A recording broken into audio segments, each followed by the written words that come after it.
Hello and welcome to the Indian Ocean World podcast. I'm Sam Gleave Riemann, and I'm a research assistant here at the Indian Ocean World Center at McGill University, Montreal.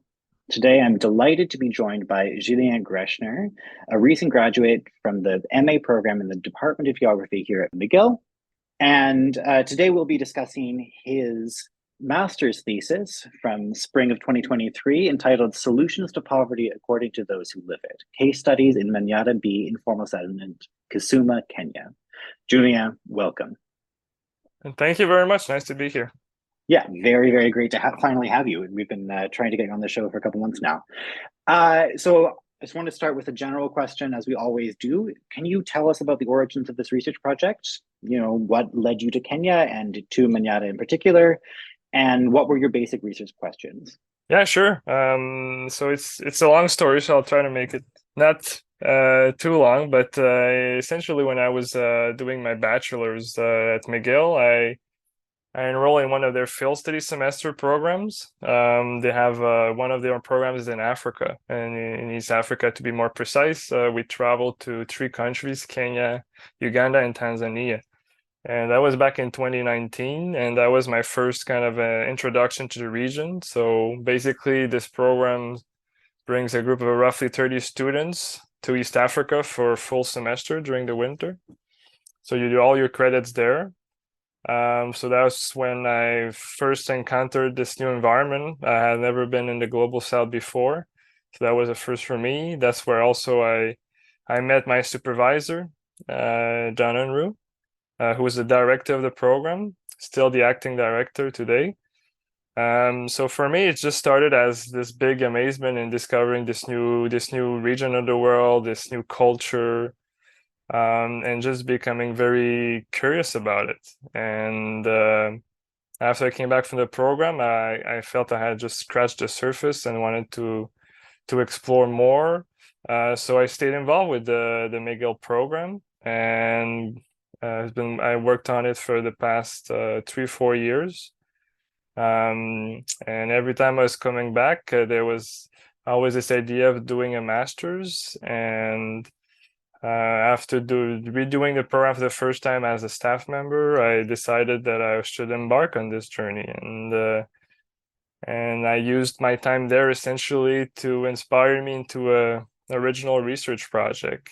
And of course, what struck me when I was there was always how warmly we were welcomed by the locals and how knowledgeable they were about their areas and what was going on. We do a lot of field work during the McGill program, so you get to interact with a diversity of actors all across the regions we visit.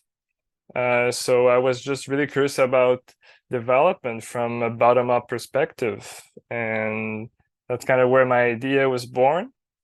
And then the pandemic struck, which had a big impact on the project I ended up doing. So essentially, the pandemic started right after I came back from my second trip there.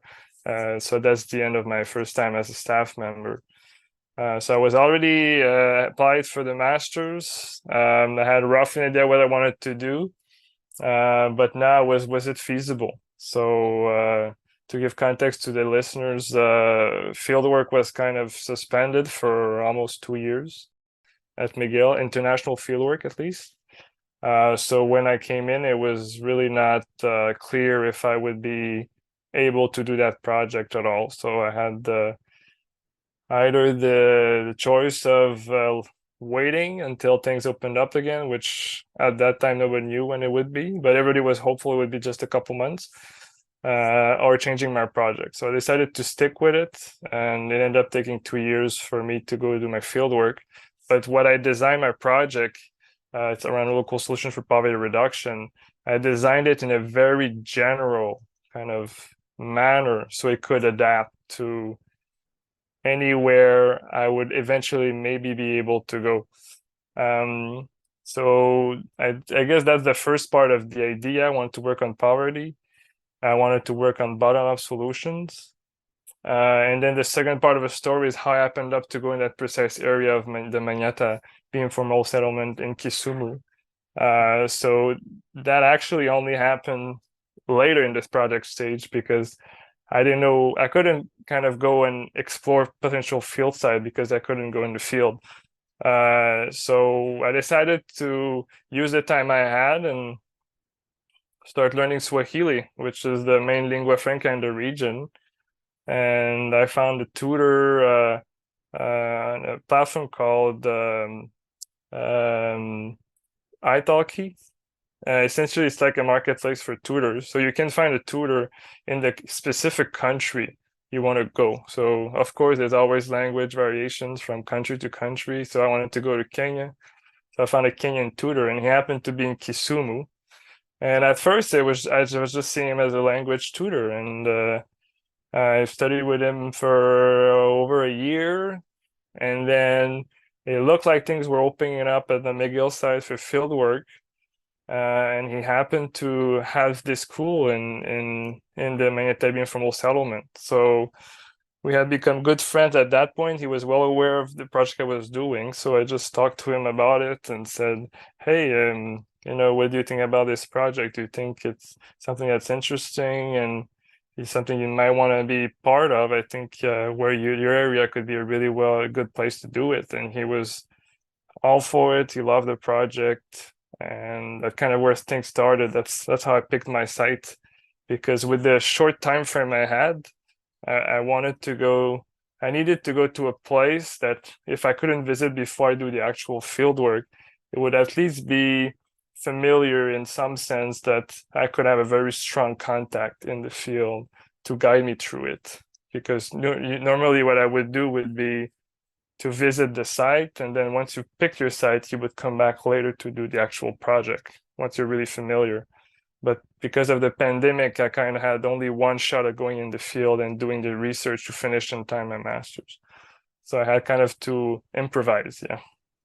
Yeah, super interesting. I wonder if you could just I want to talk a little bit more about these relationships that you have, because is this tutor, this was the friend that ended up becoming your research assistant on the project too, right? Yeah, exactly. Yeah, exactly. Yeah. So that's a really interesting question. I was wondering if we can just define a little bit more clearly in a little bit more detail what the actual research questions are. Were you trying to figure out through this research project? Okay, yeah, for sure. So what I was essentially, I said the topics was the local solutions for poverty reduction. So what I was interested in learning was about the local perceptions on poverty and potentially any development effort that was being done in the area. And then from there, if they also perceived poverty as an issue in their community, looked at their ideas. So what do they think should be done to improve the situation in their area? And especially learning about the reasoning behind their solutions. So they have their lived experiences, they know their area very well. What are the ideas? And then why do they think these ideas would work? And my intuition was that through that process, you would learn more about the actual problems in the community by looking at the reasoning and understanding it to the best of your ability.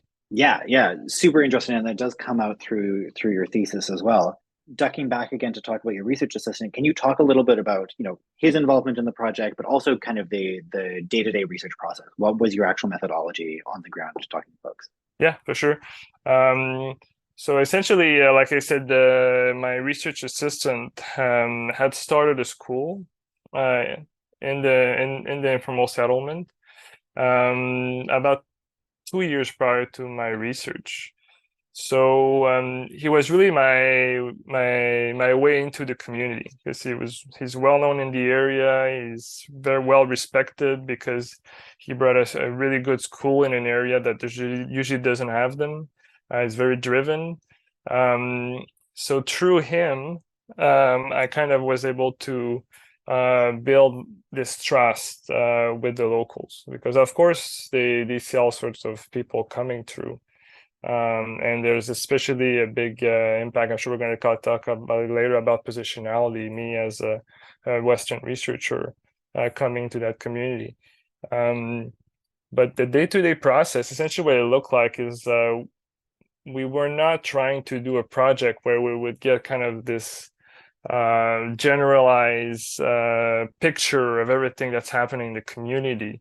We knew we couldn't do that with the time we had and the scope of a master's project. We really wanted to do more kind of an exploration of people's ideas, just to know what kind of ideas are out there. Is it very diverse? Is there some kind of agreement or complete disagreement between people? So we decided to pick semi-structured interviews to do our project. So it was basically one-on-one. Well, actually it's two-on-one because there was my research assistant there as well. But the same idea as the basic methodology, and what we were doing is we had a list of predefined questions that we designed together beforehand.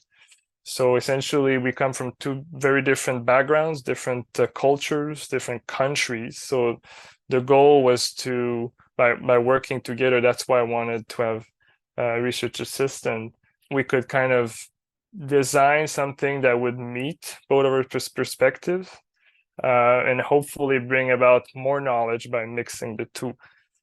So I designed the first questionnaire based on the research question I had around the local perception of poverty, the ideas people might have, and the reasoning behind them.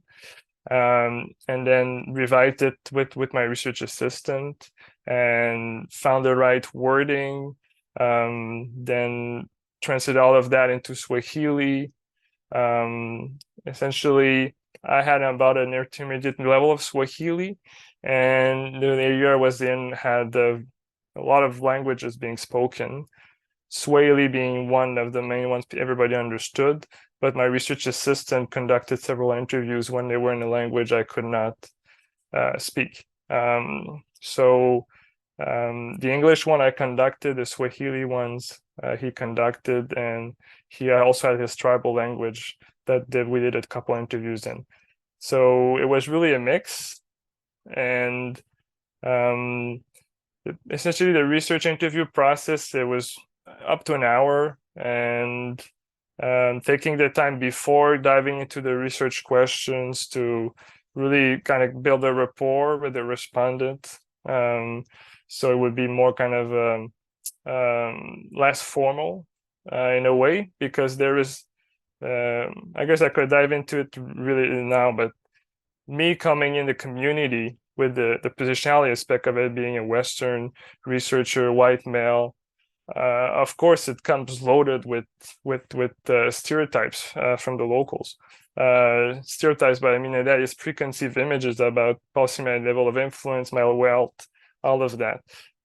So you have to take the time to negotiate that, because one of the main issues I encountered during my fieldwork is that people would think that I'm affiliated with some big shot UN agency and I have all this money coming into the community, and now they might want to lead me in a certain direction. So you really want to take the time to explain to people that you're a student, where you're coming from, you're here to learn, all of that. This is something people can relate to, but this is something that if you don't address, is gonna taint the whole interview after that. Yeah, I appreciate how thoughtful you were about that in your writing as well, and obviously super important. I wonder then, what did people say? What were your findings ultimately in this? How did your respondents perceive poverty, and what did they consider like the significant factors for marking poverty, things like that? And obviously that's going to be wrapped up in causes and solutions. So how did they identify those things as well? Yeah, so there's a lot to unpack there, but I'd say from the get-go, I was surprised by the level of agreement. So we did 32 interviews total, and I did not expect to have so much commonality between all the interviews. So what came out was a full consensus around the local perception of poverty. So people saw poverty as a big issue in the area. They think more should be done about it. It should be mostly the government with the help of the community. And they seem to to perceive poverty more as a multidimensional phenomenon. So the most respondents spoke about poverty defining as an inability to meet basic needs. And I asked them what some of these basic needs could be, and most of them mentioned food, clothing, shelter, sometimes access to education. So this was already a first finding that was interesting. If we look at the history of poverty and development, for a very, very long time, things were only defined around income. It was like monetary measures of poverty. The multidimensional kind of school of thinking has really kind of been taking hold in the past 20 years, maybe. There's more and more interest in seeing this as a more complex phenomenon. So it was really interesting to hear from people who have not studied all the literature on that or look at the scenarios. And the first thing that comes is more like in this multidimensional view that there's more than just income to poverty. After that, since they all agree that there was poverty in their community, I wanted to ask about their ideas. So they said a lot of different solutions. So during my analysis, I had to kind of find ways to group them in under certain categories. So what I came out with was kind of 6 broad themes for the solutions. The first one and most common was employment, solutions around employment. So I guess I could talk a little bit about the reasoning behind each one of them as I go. But they're usually all linked to a perceived problem in the community. So if we look at employment, well, one of the main issues people were raising in the community is this big unemployment issue. And, in Canada, when we think about unemployment, it's big, around 10, 12%. Well, in an informal settlement, these are the most marginalized groups often in the society. So you can have levels going up all the way to 60% among the youth. So it's a really whole other level of unemployment. And this is what brings all these economic hardship in the community. So the unemployment issue was big in people's mind, and that's why they were suggesting solution to bring employment, create employment. Then the second solution was all sorts of ideas around sensitization on certain topics. The biggest one being poverty and the pathways out of it. So people thought there should be programs to kind of transfer that knowledge to the people in the community. So in poverty, it's very rarely like poverty that goes from generation and generation and stays there. It's possible, but most of the time we see it's a very dynamic phenomenon. So there's people who might have grown up in poverty, but then escaped it. And then there's people who might not have grown up in poverty. And then for some reason, some crisis that might have happened in their lives ended up descending into poverty. So there's really this movement in and out all the time. So people are trying to raise awareness on what can be done to move out and to prevent falling into that state. So it was very interesting to hear that people were not just thinking about income and how people can earn income. It's also about knowledge, and leading into that, there's also the third solution, which was business. So if you have the knowledge, you might be able to start a business if there's no jobs offered. So people were also very conscious of the fact that there's not enough jobs. So jobs need to be created. That means people need to create businesses that can employ themselves or others. So that was the other third main solution, which was if you have this mixture of knowledge and initiative, you might be able to create the companies that are kind of lacking to offer employment in the community. After that, there was also youth education, which was linked to this knowledge I was talking about, but more for the children in the community. So they say everybody should have access. Even though Kenya has made the primary and secondary school public, and it's been the secondary school has just been about a decade. So it's still transitioning to be able to offer the quality and the service to everyone. Schools are crowded. So in general, there's a perception that the public schools have not a level of education that's as high as in the private. So you would see even in the informal settlement, parents trying to send their kids to a private school, even though there's a public there. For them, there's a big problem of access because the public schools, to access to the quality of education, the public schools are crowded. And even if they're free, you still need to pay for the materials and the uniforms, which often the households that are struggling the most cannot afford. So you would still find situations where families that are struggling are keeping their kids out of school because of that barrier. It has improved a lot in the past 10, 20 years, but there's still, when you go in the more marginalized communities, an issue there.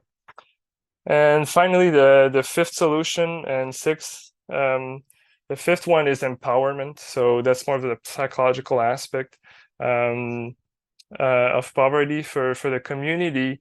If you find yourself being employed for a long time, it really has an impact on your self-esteem. And if you find yourself to be in the situation for too long, you can't just get a job and turn around, or create your own job and turn around. There needs to be a program or something to help people build their skills and self-esteem to then potentially create their own income. So that was also very interesting to see that the community also recognized that aspect. And then finally, the sixth one was more the government, the political aspect of it. So people want better governance. Of course, in an informal settlement, like I said, it's the most marginalized community. So you would often find that people have there's a big gap, big disconnect with the government, the local officials. So people would mention that as being a driver of poverty in the communities because they don't find the infrastructure and the services they should have access to. Because you would often find, just a tarmac road, how much it opens up the community to transport and businesses. And in the area I was in, the road is really bad. And when the rainy season hits, it gets flooded and everything. So it really brings barrier that don't allow the area to develop as much as the rest of the city. So that's something they think the government is centrally responsible for, the infrastructure. And if there was better governance, it would help alleviate poverty in the community. Yeah. I find this super interesting because I shared my notes with you. One of the things that I really picked up on in your thesis and in your analysis is how you identify, the way that your interlocutors are talking about poverty as a communal problem rather than an individual problem, right? Yeah. I think you've talked about that really nicely there, that even, certainly government and education and jobs, these are communal issues, and even self-esteem, that feels like it has a communal aspect to it too. Do you have anything else you want to say, like kind of how your analysis builds on that? Because I do have a follow-up question here as well. Yeah, I think I can talk a little bit about that because you're not the first one to mention that. Like, oh, it's so interesting that people are seeing this as a community issue less than an individual issue. And for me, I think it really shows how different the situation is in the informal settlement. Because if you look at Kenya as a whole, and sadly, the only numbers you often have for poverty are the monetary measures. But if you put a poverty line at a certain amount of income per day, normally if you follow the World Bank International Poverty Line, you would end up having a poverty rate that's in the 30% or something for countrywide. So of course you can imagine this is at the country scale, but you have areas that are doing very well, areas that are doing not as well. So if you go in an informal settlement, you can expect that level of poverty to be much higher because these are more the marginalized communities. So you could potentially speculate, and from what I've seen, that it's over half the population in those areas that are struggling. So when you go at such high levels, it's not just an exception to the rule. Then it's the situation that a lot of people are sharing every day, and then people are seeing it's affecting everybody around them or most people around them. So then people started seeing it as a bigger issues than just something that is an exception. It's the norm in the area, and they want to solve it because they see it affecting a lot of people around them. Yeah. And you also touch on there one of the other kind of interesting theoretical questions that you have here, which is about the definition of poverty, right? So can we use a monetary line like big international organizations are willing to do? Can you talk a little bit more just about like the scholarly question of defining the poverty line and a little bit of the history of how people have attempted to do this? Yeah, for sure. What's interesting about looking at definitions of poverty is that today there are so many programs trying to alleviate poverty, but if you don't have a clear definition of what it is, then the solutions you want to put forward change, or the people who even count as poor change. So through the literature review I've done, I found 4 broad schools of thinking around this issue. The first one, and it's the most common one, is the monetary line. So that's the one I use to give a number. So for a long time, and it was very popular because it's just numbers. So it's easy to compute, and it's easy to document. You want statistics. People want statistics to be able to measure have things improve or not. So this is the one that's been the most used and is still the most popular because there is this idea that you can easily measure progress. So the idea here is you either use income or consumption level as your kind of your variable. So normally in higher income countries, you might use income because those data are available from public tax record and stuff like that. In countries like Kenya, most people are still living informally, so you don't have access to numbers like that. So people do either surveys and more look at their consumption level, so how much they're using daily to live. So so you would come up with a number, and usually the measure has been per day. So we heard that like $1 per day line that was a while back from the World Bank. It's been indexed now. It's $2 something, I think. So you would have that number, and then you would just look in your sample who's above, who's below, and you come up with a percentage or a total number of people. So that would give you your poverty rate. It's the percentage of people who are below the poverty line that you set as threshold. Obviously, already there you can see that threshold is kind of arbitrary. You have to set it somewhere. And what happens if you're 1 cent over the line? Are you really that well off? So there's always all these issues you also need to deal with. But it gives this simple criterion, and it's easy to compute. So it's been widely used. Of course, a lot of people such shortfalls with that. So that's where the multidimensional measure came. So that's the second school of thinking, is to see poverty as more than just lowness of income. So it's more than just the low income. So instead, you would say, well, there's income, but people say, well, there's also health. There's also education. There's all these different basic needs that often are contested. Which one is more important than the other? But this approach does not say the basic needs are this. So it says you need to agree on a set of basic needs, and then you would essentially use a measure, an index for each of these ones, and then maybe you create a global index with all these. So for example, UN, World Bank now have some of these measures. So they would say health, and then they would use one index to measure health, and then they would say we also need education. So they would probably see the number of years of schooling, all of that, and then they would compute a global index with that.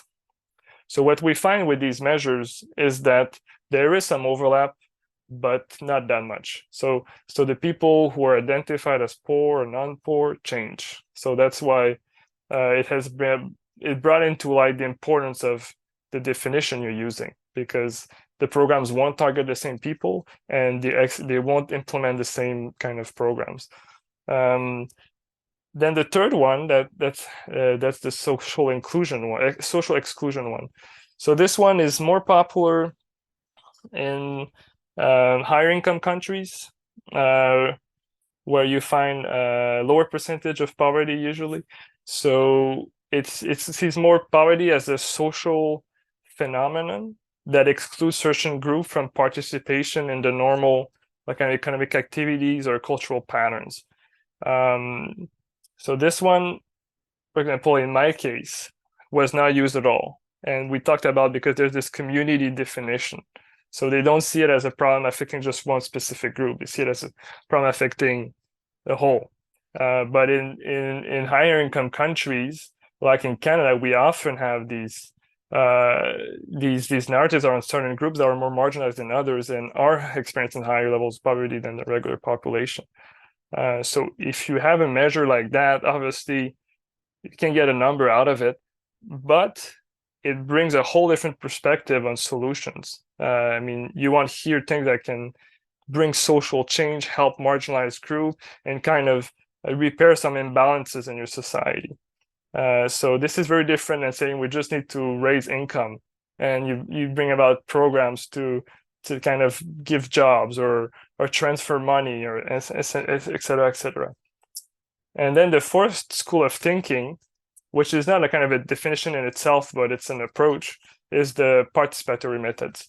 So this one, it can be anything, but it has to be defined by the people who are experiencing what you're trying to study. So it's to leave to the people experiencing poverty the task of defining what it is and designing solutions. So this one is like we shouldn't impose a definition from outside or from the top. It should come from the bottom. Of course, I think the shortfall of that approach is you have to have a mix all the time because obviously you need kind of an external measure to start with to be able to know what people you want to work with on this issue. So you kind of still need a way to at least point you in the right direction. But then for me, for example, what I picked my study site is everybody was saying this area has lower income than average. So there was kind of a broad agreement that in this area, there were more people than average experiencing poverty. So I say, okay, let's go there and ask these people, what do they think is the issue here and how should it be solved? So of course, my project is kind of in the fourth one. Yeah. But of course, there has to be a bit of a mix. So I'm not going to ask you then to nail down what a definition of poverty, but maybe if we're looking towards the end of the episode here, based on your research and the kind of the definitions of poverty, what do you think that the next steps for the Manyatta Informal Settlement should be? Like, do you have basic policy recommendations? Is there more research that needs to be done? What do you think, from the Kenyan government perspective, NGO perspective, international perspective, what would the people that you talk to like? What would they need? Yeah, so I think what comes out of my project is more research needs to be done. So for me, I think the contribution is to show kind of what's out there in terms of ideas. But a study sample of 32, nobody should generalize with that. I worked in the precise area of Manyatta.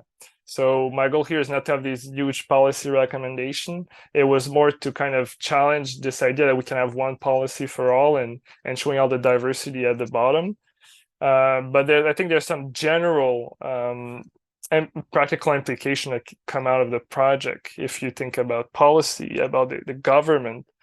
And if we talk about policy in general, what you see is that there is not a vacuum that needs to be filled when you come into these areas. People already have clear ideas about the issues in their communities and how they should be addressed. So I think this is a big contribution because it would be easy to think if you go in an area that hasn't not seen any programs before that, okay, we need to start from scratch and build something. But the truth is that the people there have been experiencing what you're trying to address for their whole lives if they've been there the whole time. So there are already realities there. There's already ideas there, and if you don't address them, well, you might be lucky, and what you try to do, it kind of intersects with what people are thinking. But if it doesn't, don't be surprised if people are not interacting with your program or not taking part. So I think that's one. The second one is, at least in the Manyatta context, people also had clear ideas about how and by whom they would like to be helped. So it was really interesting to see the level of distrust in their government. They were dissatisfied with what was being done, yet they still were thinking that the government should be leading the poverty reduction efforts. So you could see that people thought this is a big issue.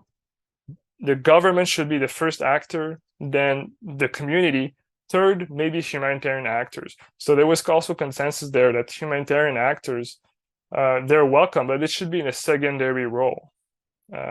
So people also like to be put at the front of any initiatives. They don't like to be sitting in the back, and a new program comes along and they're not having any impact on the design of these programs. And the last one, I would say, for the government, is that level of distrust has to be addressed. So there is a big gap and a big disconnect, clearly, with the local population in that area. So it could be because there's not enough action. It could be because they're not communicated well. But that distrust is there. That gap is there. The disconnect is there. So before any meaningful initiative can be done, that gap has to be addressed. So there is at least this trust building, so people will believe that there is an action. And I threw some ideas out there. A lot of people think there's a lot of corruption, so there should be more transparency. There's obviously, it's a democracy in Kenya. There's the political process. It changes every couple of years. Showing a strong commitment to long-term improvement in the community would also help. Because often it swings with the years of the elections. So these are just some ideas, but for the government, there is definitely something that needs to be addressed there. Yeah, as you say, it's a sample size of 32 interviews. It's not going to blow anybody's socks off. We always end with the same question here. So I'm going to ask it, but if you're don't have a clear answer yet. I know sometimes after an MA, people want to get into the field, but I just curious about what you're working on now, and if we can expect to see any new research from you coming out in the future, or if you have any goals in terms of getting back out into the field. So I like to go back in the field eventually, but for now, my big project is transitioning from my master's into the workplace. I love research and I love my field work, but I've been at university for a very long time. Before I was at McGill, I did a bachelor's in software engineering. So it's been almost 10 years. So I'm really at the point where I feel I can learn more by trying something new. And for me, even my research has been fed by the experiences I've done outside of my studies. So I like to have this more well-rounded view of things, and I'd like to try something different for a while. I'm not saying I won't ever do a PhD, but for now I feel like I need to try something different. I've always liked the field a lot, so I'd like to find a job that brings me to the field. I like being really at the ground level work of things. And even though my master's was a really good learning experience, I felt I didn't get enough of it because of the pandemic. 3 years, and I went to the field 2.5, 3 months. So yeah, so I think these are my projects for now. Don't have definite answers, but I'm in that big, more kind of project of transitioning to something new. That is a totally reasonable answer. Well, I think on that note, the only thing we have to say is thank you, Julien, for coming on the show. And of course, thank you to our listeners for streaming and downloading the podcast. My name is Sam Gleave Riemann. You've been listening to the Indian Ocean World podcast. We would like to acknowledge the generous support of the Social Sciences and Humanities Research Council of Canada. The Indian Ocean World podcast is produced under the SSHRC-funded Partnership, Appraising Risk, past and present. The podcast runs in conjunction with the annual speaker series at the Indian Ocean World Centre at McGill University, Montreal.